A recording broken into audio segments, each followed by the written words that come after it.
வணக்கம். இது தமிழ் குரலின் சிறப்பு நேர்காணல். இன்றைக்கு நம்மோடு இணைந்திருக்கிறவர் மரியாதைக்குரிய மூத்த பத்திரிகையாளர் மற்றும் அரசியல் திறன் ஆய்வாளர் ஐயா திருமிகு ஆர் மணி அவர்கள். சார் வணக்கம். சார் வணக்கம். கான்ஸ்டிடியூஷன் அமெண்ட்மெண்ட் 131 பில், அதை ஒரு தரப்பு டீலிமிட்டேஷன் பில்ங்கிறாங்க, இன்னொரு தரப்பு women's bill, women reservation bill அப்படிங்கிறாங்க. 2/3 மெஜாரிட்டி இல்லாதனால மோடி அரசு கொண்டு வந்த அந்த சட்டம் என்பது நிறைவேறாமல் போயிருக்கிறது. பெருமளவுக்கு ஆளுங்கட்சி எம்பிகள் நாடாளுமன்றத்தில் போராட்டம் நடத்தியதை சமீபத்தில் நம்ம இப்போ தான் பார்க்குறோம். நேற்றைக்கு அது நடந்து பில் ரிஜெக்ட் ஆகி ஒரு 15 நிமிஷத்தில் விமன் எம்பிஸ் எல்லாம் தர்ணா அப்படிங்கிற மாதிரி பார்லிமெண்ட்டுக்குள்ளே அவங்க ஒரு போராட்டத்தை செஞ்சதையும் பார்க்க முடிகிறது. எதை நோக்கி நகருது சார்? இதனுடைய பின்கதை என்னவாக இருந்தது அரசியல் ரீதியிலாக? பாஜக ஏன் இப்போ கொண்டு வந்துச்சு, எப்படி பார்க்குறீங்க? அதுதான் புரிந்து கொள்ள முடியல. தோக்க போதுன்னு நல்லா தெரியுது. ஏன்னா 2/3 மெஜாரிட்டி இல்லைன்னா உங்களால் பாஸ் பண்ண முடியாது. 60 சீட்டு வந்து குறையுது. 67 சீட்டு வந்து 2/3 மெஜாரிட்டிக்கு குறையுது. ப்ரெசண்ட்டான உறுப்பினர்களில் 528 வந்து 298 தான் வந்திருக்குது. அதில் 352 வந்திருக்கணும் அவங்களுக்கு. அப்போ இது எதிர்பார்க்கப்பட்ட சினாரியோ. இது நீங்கள் வந்து இந்தியா கூட்டணியில் இருக்கவங்களில் சில பேரை ஆப்சண்ட் பண்ண வச்சாலும், அல்லது இந்தியா கூட்டணி என்டிஏல இல்லாத நாயுடு இவங்க ஜெகன் ரெட்டி மாதிரியான அவங்களெல்லாம் கணக்கில் எடுத்தால் கூட வந்து ஸ்டில் உங்களுக்கு 60 சீட்ஸ் குறையுது. 60 சீட்டெல்லாம் குறையும் போது கான்ஸ்டியூஷன் அமெண்ட்மெண்ட் பில்லை வந்து பாஸ் பண்ண முடியாதுன்றது எல்லாருக்குமே நல்லாவே தெரியும். தில்லாலங்கடி வேலை பண்ணி கூட பாஸ் பண்ண முடியாது. அப்படி இருக்கும்போது எதற்காக இதை வந்து மோடி கவர்மெண்ட் பண்ணிச்சு?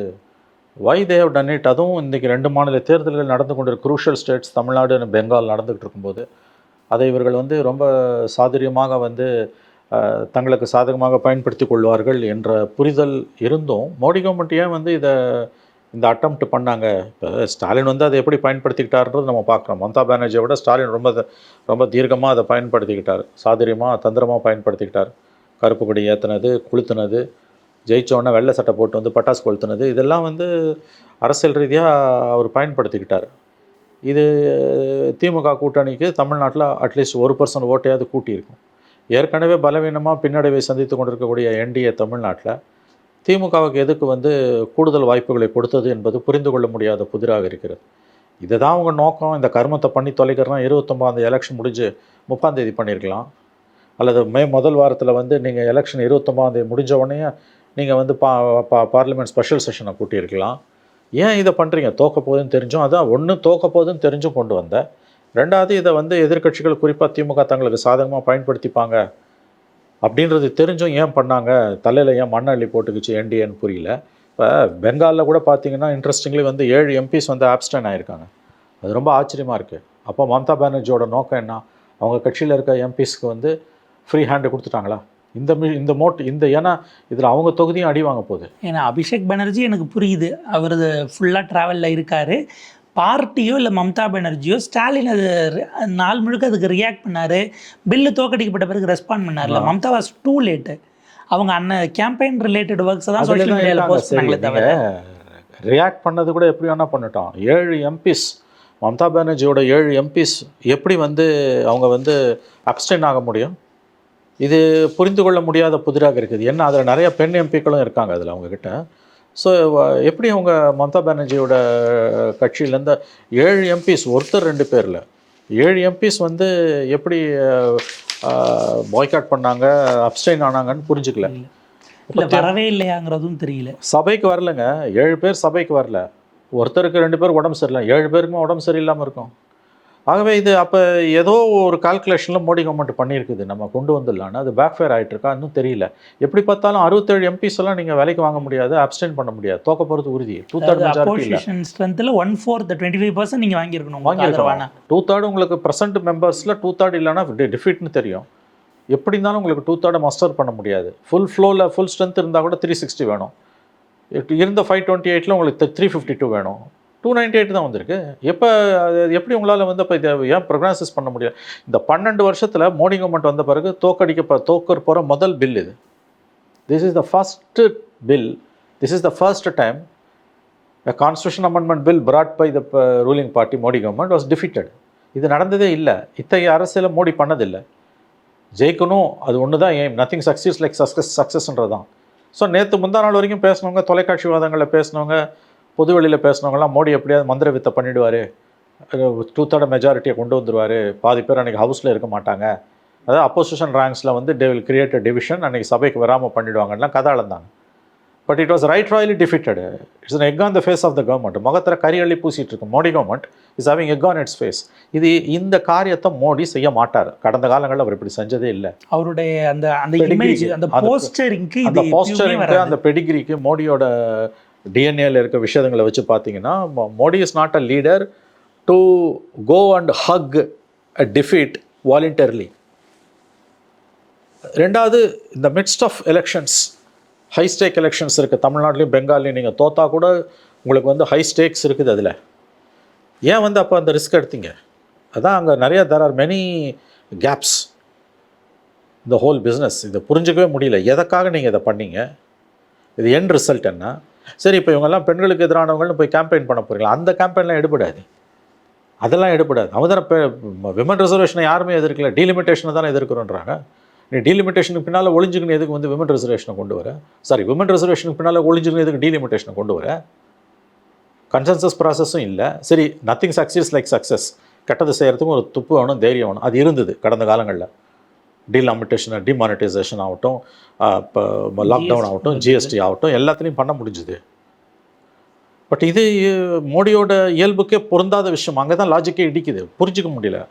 when you know pretty well that is going to get defeated, then why did you proceed with the whole exercise and end up with tons and tons of egg on your face?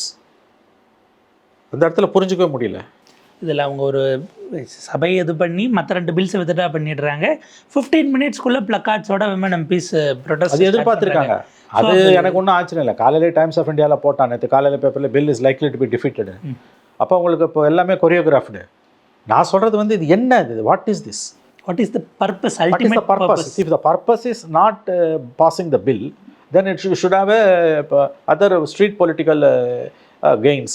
ஏன்னா ஒவ்வொருத்தர் வீட்டு முன்னாலையும் போய் நீங்கள் வந்து ஆர்ப்பாட்டம் பண்ண போகிறீங்களா? இப்போ நீங்கள் சொன்னீங்க, இப்போ பிஜேபி மகிழா எம்பிஸ் வந்து இந்தியா பிளாக் லீடர்ஸ் வீட்டு முன்னாலாம் ஆர்ப்பாட்டமா? அதெல்லாம் ஒன்றும் நடக்காது. அதெல்லாம் தூக்கி போலீஸை வச்சு தர இழுத்து போட்டுருவோம். இப்போ ஸ்டாலின் வீட்டு முன்னால் போய் ஆர்ப்பாட்டம் பண்ணுறீங்களா? பண்ணானா? அதெல்லாம் பண்ண முடியாது. நீங்கள் அதெல்லாம் பண்ண முடியாது. தோற்று போச்சு. நீங்கள் நல்லா நாடகம் ஆடுறீங்க. உங்கள் நோக்கம் வந்து 1/3 ரிசர்வேஷன் தானா? அதை நீ இப்போ இருக்க பார்லிமெண்ட்டில் பண்ணு தானே யாரும் கேட்குறாங்க? 2023 பாஸ் ஆனதை நீங்கள் 24 கொண்டு வந்திருக்கலாமே. நீ இப்போ பண்ண சரி, அதுவாது 6 மாதம் இந்த 23 டிசம்பர் தான். இப்போ நீ இப்போ எக்ஸிஸ்டிங் பார்லிமெண்ட்லேயே நீ 181 கொடுத்துட்டு போ. நாளைக்கு அது இன்க்ரீஸ் ஆகும்போது ப்ரொபோஷனட்டாக இன்க்ரீஸ் ஆக போகுது. அதில் என்னென்னா, அந்த பில் 2023 கொண்டு வந்தால் அவங்களே அதில் ஒரு இது வச்சுருக்காங்க. இந்த after the commencement of this bill, the first census taken after the commencement. அப்புறம் அந்த பில்லில் அது இருக்குல்ல தெளிவா. அப்புறம் நான் வந்து பேக் ட்ராக் பண்ணி 2011 சென்சஸ்க்கு எப்படி நீ போவேன்? ஒன்று அதில் அமெண்ட் பண்ணி இன்னும் உங்களால் கொடுக்க முடியும். அந்த பில், அந்த அமெண்ட்மெண்ட் இருக்குல்ல, 2023 ஆக்ட் இருக்குல்ல, நாரி சக்தி பில், அது ஆக்டாக மாறி இருக்கு. அந்த ஆக்டில் நீ வந்து அமெண்ட்மெண்ட் கொண்டு வா. அதை கொண்டு வந்தால் நாங்கள் ஆதரிக்கிறோன்னு நேற்றுக்கு எல்லாம் அதையும் தொட மாட்டேன்றல. இந்த கவர்மெண்ட்டுக்கு உண்மையிலேயே 1/3 இம்ப்ளிமெண்ட் பண்ணுறதுல மோடி கவர்மெண்ட்டுக்கு விருப்பம் கிடையாது. ஆங்கிலத்தில் சொல்லுவாங்க, they want the cake and eat it too. they want the cake and eat it too. அதுதான் இது. உனக்கு உண்மையிலேயே அக்கறை இருந்தனா நீ வந்து 2011 இது எக்ஸிஸ்டிங் பார்லிமெண்ட்டில் 543 இருக்குது, அதில் கொண்டு வந்துட்டு போ. யாருமே அப்போஸ் பண்ணல. நாளைக்கு அது ப்ரொபோஷனேட்டாக வந்து உனக்கு வந்து டீலிமிட்டேஷன் வந்து பண்ணும்போது அப்போ 850 ஆகுனா அப்போ ஆட்டோமேட்டிக்காக அது 1/3 ஆக போகுது. 850ல் 1/3 ஆக போகுது. அதை விட்டுட்டு இன்னொன்று, for any important legislation like this, the latest census is the yardstick. அது எப்படி நீ 11 சென்சஸ் வச்சு பண்ணுவேன்? வேறு வே ஆஃப் த மார்க். அயோக்கியத்தனத்தின் உச்சகட்டம். அதை பச்சை பொய்ய சொல்லி அண்ட புழுக சொல்லி ஏமாத்துறாங்க. இதில் கொடுமை என்னென்னா வந்து 2 மாநில தேர்தல்கள் நடக்குது. அவங்க கையில் எதுக்கு பெரிய ஆயுதத்தை தூக்கி கொடுத்த? இந்த மோடி அமித்ஷாவை பற்றி சொல்லும் பொழுது அவங்களுடைய பர்சனாலிட்டி ட்ரைட், அவங்களுடைய பொலிட்டிக்ஸை சொல்லும்போது எதிரிகள் கையில் இருக்கிற ஆயுதத்தை பிடுங்குவாங்க. அதில் நியூட்ரலைஸ் பண்ணுறதுல அவங்க எக்ஸ்பர்ட்ஸ்னு சொல்லி எக்ஸ்பர்ட்ஸ்னு இந்த முறை அவங்களுக்கான மோஸ்ட் டெட்லி வெப்பனை எடுத்து கொடுத்துருக்காங்களோன்னு கொடுத்துருக்காங்க. One more weapon you hand over to Stalin.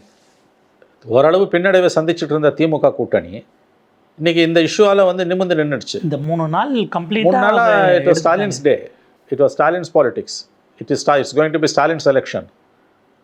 அழகாக அவர் கையில் எடுத்துக்கிட்டார். அதை ஆக்சுவலாக அவர் செட் பண்ண தமிழ்நாடு விசஸ் டெல்லி நெரேட்டிவை உடைக்க நீங்கள் அட்டம் எடுத்துருக்கணும் ஆக்சுவலாக. நீங்கள் அதை ஸ்ட்ரென்தன் பண்ணிட்டீங்க. திரும்ப எடப்பாடி பழனிசாமி அவர்களை நிற்க வச்சு அவர் தான் சீஃப் மினிஸ்டர் கேண்டிடேட்னு சொல்லி அவருக்கு மற்ற விஷயங்களை சப்போர்ட் பண்ணி கொடுத்துருந்தா ஸ்ட்ராட்டஜிக்கலி கரெக்டாக இருக்கும். நீங்கள் what purpose you have achieved? Delimitation வரதுக்கு முந்தின நாள் பிரதமரோட நாகர்கோயிலில் ரோட் ஷோ எடப்பாடி பழனிசாமி அவர்களை ஏற்றிட்டு போகிறீங்க. அவங்க டீலிமிட்டேஷன் சம்மந்தமான இஷ்யூஸ்க்கு நாங்கள் பார்ட்டியாக ரெப்ரசன்ட் பண்ண முடியாது ஓப்பன் ஃபோரம் டிபேட்டுக்குங்கிறாங்க. அப்போ ஏடிஎம்கே இதை சொல்லவும் முடியாமல் மெல்லவும் முடியாத ஒரு நிலையில் கொண்டு போய் நிப்பாட்டி இருக்கிறீங்களா கேள்வி வருது. ஏங்க இந்த முட்டாள்தனத்தை புரிஞ்சுக்கவே முடியல. அப்படி சரி, ஏதோ ஒரு குருட்டு புத்தியில் நீங்கள் பண்ணுறீங்க. அந்த கர்மத்தை 29ஆம் தேதிக்கு பிறகு பண்ணி தொலைக்க வேண்டியதானே. இதை ஹோல் நான்சென்ஸை why don't you have done it in first week of May, election முடிஞ்ச பிறகு? இந்த அமைதியாக இருந்துட்டு நோட்டிஃபிகேஷன்லாம் கொடுக்காம 29 நைட்டு நோட்டிஃபிகேஷனை கொடுத்து மே ஃபர்ஸ்ட் வீக்கில் இந்த நான்சென்ஸை பண்ணிட்டு போக வேண்டியதானே. எதுக்கு அவசரமாக போலிங்க்கு முன்னால் when we are passing through the midterm period, the midst of elections, எதுக்கு இதை பண்ணுறீங்க? என்ன லாபம்? லாஸ்ட் லெக் என்ன உங்களுக்கு? என்ன எதை நீங்கள் அச்சீவ் பண்ணீங்க? You given a weapon in the hands of your opposition. So இது ஐ திங்க் சம்திங் அன்யூஷுவலாக இருக்குது. வழக்கமாக மோடி அமித்ஷா இப்படி பண்ணக்கூடியவங்க கிடையாது. ஸோ நான் கூட என்ன நினச்சேன், இப்படி பண்ணுறாங்கன்னா ஏதோ தே ஹேவ் சம் மேஜிக், ஏதோ கான்ஸ்டியூஷன் அமெண்ட்மெண்ட் பில் ஏதோ 2/3 they will somehow muster it. They are going to create a division in the opposition rank. They are going to manage some of the numbers தான் நான் நினச்சேன். But it was royally defeated. It was a royal defeat. 60 பேருக்கு மேலே மாற்றி குத்திருக்கான். 60 பேர் வந்து 60 votes difference, huge difference. ஏறத்தாழ தேவைப்பட்ட ஓட்டில் உங்களுக்கு 160 இல்லைங்கிற மாதிரி இல்லை, 350 360 வச்சோம்னா 60 ஓட்டு இல்லை. Egg on the face of the கவர்மெண்ட்டுங்க. சாணி எடுத்து அடிச்சிருக்காங்க மக்கள் அப்போசிஷன் முகத்தில். இப்படிலாம் பாலிடிக்ஸ் வந்து பண்ணக்கூடாது. இப்படி பண்ணுறவங்க இல்லை. மோடி அண்ட் அமித்ஷா இப்படி பண்ணுற டீம் கிடையாது. இவ்வளோ ஹியூஜ் டிஃபீட்டை போய் அவங்க வாங்க மாட்டாங்க, எம்ப்ரேஸ் பண்ண மாட்டாங்க. கிட்டத்தட்ட 24 hours ஹோல் டே டிபேட் நடந்திருக்கு, 23 hours மேலே.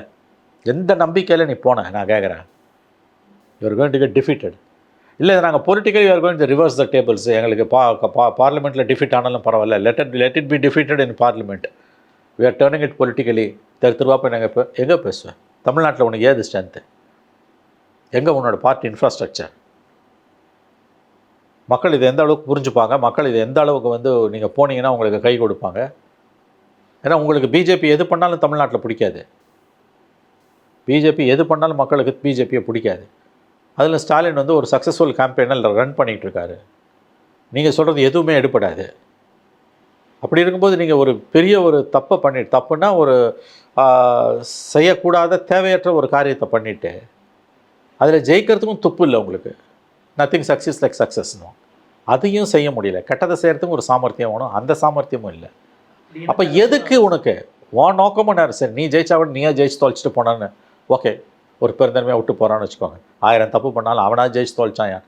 அதுவும் இல்லை, லிட்ரலி அதுவும் இல்லை.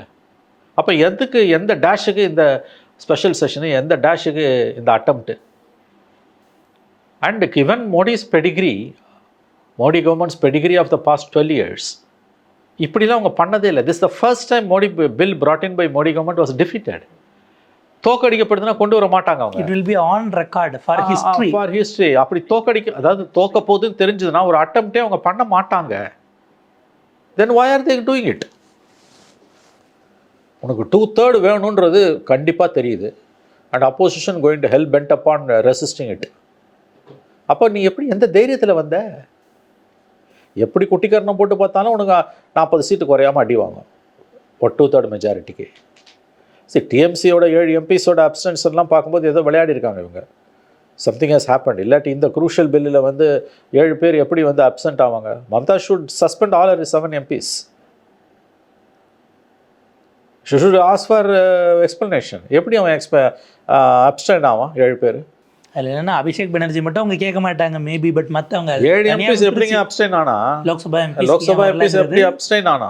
அட்லீஸ்ட் அப்போசிஷன் ரேங்க்ஸ்குள்ளேயாச்சும் நீங்கள் அதை எக்ஸ்பிளைன் பண்ண வேண்டிய தேவை இருக்கும். ஏன்னா ஆப்சென்ட் ஆனது நீங்கள் அப்படின்னும் போது அவங்களது ஒரு 7, காங்கிரஸ் 2, இன்னும் யாரோ. காங்கிரஸ் கர்மம் பிடிச்ச கட்சிங்க அது.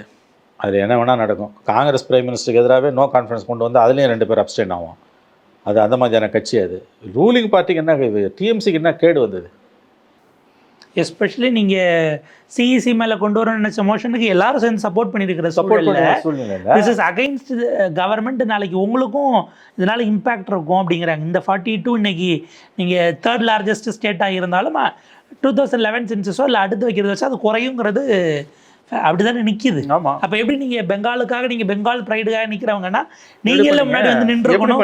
100% அந்த end result of what is Modi government's motive in attempting these 3 constitution amendment bills? 2 நாள் மேரத்தான் டிஸ்கஷன் நடந்து இட் வாஸ் காட் டிஃபிட்டட்னா உண்மையிலே புரிஞ்சுக்க முடியல. What went wrong with Amit Shah and Modi? ஏன்னா அவங்க பெடிகிரியை பார்த்தா இதை செய்கிறவங்க இல்லை, அவங்க இப்படிப்பட்ட காரியத்தை அவங்க செய்ய மாட்டாங்க. For them success is everything. நான் அவங்க ஆங்கிளில் இந்த when I look it from there shoes, இது டிஃபிட் ஆக போகுதுன்னு தெரிஞ்சு சத்தியமாக செய்ய மாட்டாங்க. தென் why they have done it? புரிஞ்சுக்க முடியல. ஏன்னா இதில் கொஞ்சம் நிமிஷத்தில் வழக்கமாக ராகுல் காந்தி பேசின பிறகு பிரதமர் பேசுவார். இதில் முந்தின நாளே பிரதமர் பேசினார். ராகுல் காந்தி பேசி எல்ஓபிக்கு அமித்ஷா அவர்கள் பதில் சொல்வதாகத்தான் அது அமைந்தது. ஏன்னா அதில் ஒரு பில் அவரே பாஸ் பண்ணுறார், அவர் தான் மூவ் பண்ணுறாரு. யூனியன் டெரிட்டரிஸ்க்கான அந்த பில் மூவ் பண்ணுவதாக இருந்தது. அமித்ஷா பண்ணதுனால ஒரு வேளை அது அப்படி ஒரு வேளை ஸ்ட்ரக்சர் மாற்றிருந்திருக்கலாம். இவங்களால் சக்ஸஸ்ஃபுல்லாக டிஎம்கே உள்ளிட்ட இல்லை சமாஜ்வாதி மற்றவர்கள் இவங்கெல்லாம் விமனுக்கு எதிரானவர்கள் என்பதும் காங்கிரஸ் இஸ் ஆன்டி நார்த் என்கிற நரேட்டிவை இதுக்கப்புறம் பில்டு பண்ண முடியுமா? அடுத்த எலெக்ஷன் எங்கேயோ இருக்குல்ல, அது என்னமோ எனக்கு தெரியலங்க. இது anti Congress, anti women, anti நார்த்ன்றது. இப்போ யூபி எலெக்ஷன் வந்து 27 February, 1 year இருக்கு. நீங்கள் சொன்ன மாதிரி 10 months இருக்குது. 10 months வரைக்கும் இந்த இஷ்யூவை வந்து இவங்களால் அலைவாக வைக்க முடியுமா? அங்கே இப்போ இது லேபர்ஸ் ப்ரொட்டஸ்ட் அங்கே எக்கச்சக்கமாக போயிட்டுருக்குது. அங்கே ஏகப்பட்ட இஷ்யூஸ் இருக்குது. 10 monthsன்றது இஸ் அ லாங் பீரியடு. அதுக்காகவா இதை பண்ணுவாங்க? அதுக்காகலாம் இதை பண்ணுறதுக்கு வாய்ப்பே கிடையாது. யூபி எலெக்ஷனுக்காக இதை பண்ணுறாங்க. இதை வந்து பிஜேபி இதை பண்ணுறதோட நோக்கம் வந்து டீலிமிட்டேஷன்லாம் அடி வாங்குதுன்றதுனால வந்து அப்போசிஷன் இதை டிஃபீட் பண்ணும். ஆனால் நம்ம வந்து இதை பெண்களுக்கு எதிரானவர்கள் அப்போசிஷனை கொண்டு போயிடலாம், ஜெயிச்சிடலாம். வாய்ப்பே கிடையாது. அந்த மாதிரி எந்த அவேர்னஸும் இல்லாத ஸ்டேட் வந்து உத்தரப்பிரதேசம். வழக்கமாக பேக்கிங் ஃபேக்ட்ஸ் இல்லாமல் தூத்துமேனே அவங்க சார்ஜ் வச்சுருவாங்க. இவ்வளவு பெரிய விஷயத்தை அதை சொல்லணுங்கிறது இல்லை. இதில் எல்லாமே டெக்னிக்காலிட்டிஸ். நீங்கள் சாமானியர்கள்ட்ட அதை டீலிமிட்டேஷன் என்னவா எக்ஸ்பிளைன் பண்ண முடியாது. பொலிட்டிக்கல் கிளாஸ்க்கு அது ஒரு இப்போ ஸ்டாலின் வந்து இப்போ 19 போட்டு அடிச்சாருங்க. தொகுதி குறையுதுன்ட்டாரு. அங்கே கூடிரும், அங்கே அவங்க மட்டுமே சட்டத்தை நமக்கு வந்து 3 குறைஞ்சிரும், 5 குறைஞ்சிரும், 9 குறைஞ்சிரும். ஆமாம், 39 6 குறைஞ்சிரும், அள்ளி விட வேண்டிதான். ஸோ அது வந்து அவங்களால வந்து அந்த யூஃபோரியாவை கிரியேட் பண்ண முடியுது. அது ஆல்ரெடி மோடி மேலே வெறுப்பில் இருக்க டீமில் மக்களில் ஒரு 1% இந்த பக்கம் சாஞ்சிருவோம். இது புரியுதோ புரியலையோ, இந்த one more attack on Tamil Nadu clarity இருக்கும். இந்த எலெக்ஷன் ஸ்டாலினுக்கு தான். இதில் யார் ஜெயிச்சாலும் மோடி அங்கே தான் இருக்க போகிறாருன்னு உங்கள் மேலே இருக்க ஆன்டி இன்கம்பன்சியில் இருந்ததில்ல. ஆன்டி பிஜேபியை தள்ளி போனவங்களே திரும்ப சேர்க்கறதுக்கான முயற்சியாக அவர் இது ஒரு பாலிட்டிஷியனாக ஃபுல்லாக எக்ஸ்ப்ளாய்ட் பண்ணிட்டாருன்னு தான் நம்ம பார்க்கலாம். ஆமாம், he has exploited to the hilt. அது ரொம்ப நரேட்டிவாக கேம்பெயினாக அது போகுது. நேரத்துக்கு பொறுத்தவரைக்கும் நன்றி சார்.